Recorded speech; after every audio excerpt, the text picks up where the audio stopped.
Si vous avez bien suivi le chef de l'État, le président Talon, quand il parlait de la révision, vous avez vu son visage, vous avez vu son regard. C'était un homme très souriant d'avoir réussi son coup. Parce que quand on lit un peu le dessin politique du président Talon, et surtout quand il s'agit de révision de la Constitution, vous avez vu qu'en 2019, avant la constitution révisée dans laquelle nous sommes, les politiques lui avaient refusé la première mouture de sa révision dans laquelle il avait précisé, insisté pour ne pas faire un second mandat, c'est-à-dire le mandat unique. Mais très tôt, au Bénin, comme notre constitution est un fétiche pour nous, parce que dans la culture des chefs d'État africains, toutes les fois où il y a question de réviser, c'est pour s'éteindre au pouvoir. Revenu touché, même si c'est le chef d'État qui est en arrière-plan, il se fait que c'est un député. En l'occurrence du BR, je veux parler de Hassan Seibou, qui a fait cette proposition de loi. Ce qui intéressait le président, il faut l'avouer, c'était les parlements, c'était les députés. Donc c'était question de répondre à la gestion de la Cour constitutionnelle, de retoucher un peu le calendrier électoral. Or,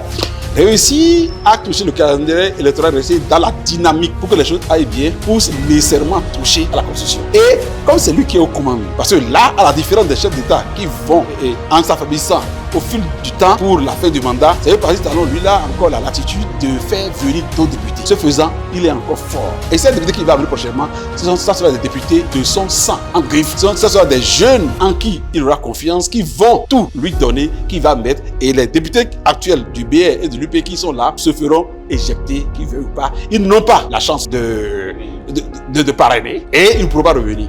Il a tout le temps fait des voyages, à participer à l'élaboration d'un certain nombre de projets qui boostent le pays actuellement. Donc, il a beaucoup plus d'expérience en matière de gouvernance.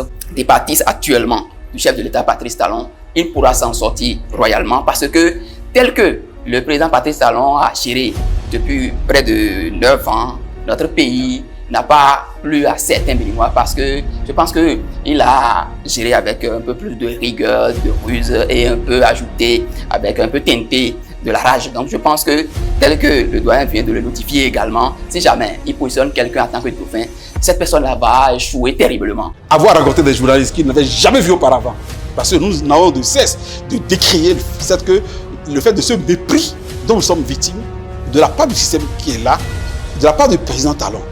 Il devrait nous accorder l'attention dont nous sommes méritants. Moi, j'étais aux anges. Et l'invitation qui m'a été adressée, quand j'ai vu que c'était un journaliste, un reporter, s'il s'agissait de télé, j'ai dit à la direction de communication, j'ai dit, bon, moi je vais envoyer 3 reporters, j'ai dit, matériel, je fais dans de la grosse production. C'est une première fois que chez l'État, en l'occurrence Talon, intervenait. On m'a dit non, parce qu'ils n'ont pas pris leur programme, l'organisation, mais je ne pouvais pas, moi, sortir ma grosse bedaine, ma grosse tête, pour ravir la vedette à vous deux, cadres de la maison. C'est alors que je suis éclipsé pour que vous puissiez aller là-bas.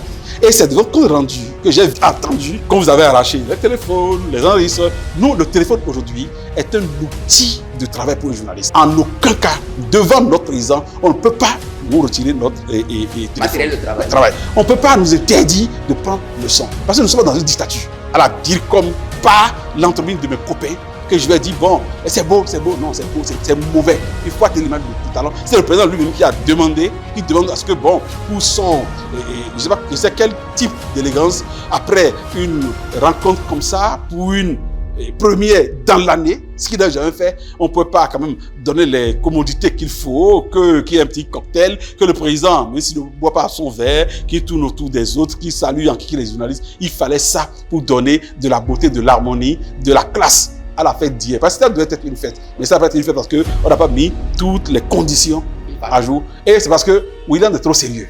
Mais est-ce que ça vous permettait de traiter cette rencontre-là d'une rencontre de Bimani ou de Kazakhstan? Dans une bonne ambiance, et bien, même après cette fête-là, après cette rencontre-là, quand même, il peut y avoir quand même un peu d'accompagnement. Parce qu'il n'y a pas eu le cocktail, le traditionnel cocktail, il n'y a pas eu. Et vous voulez qu'on...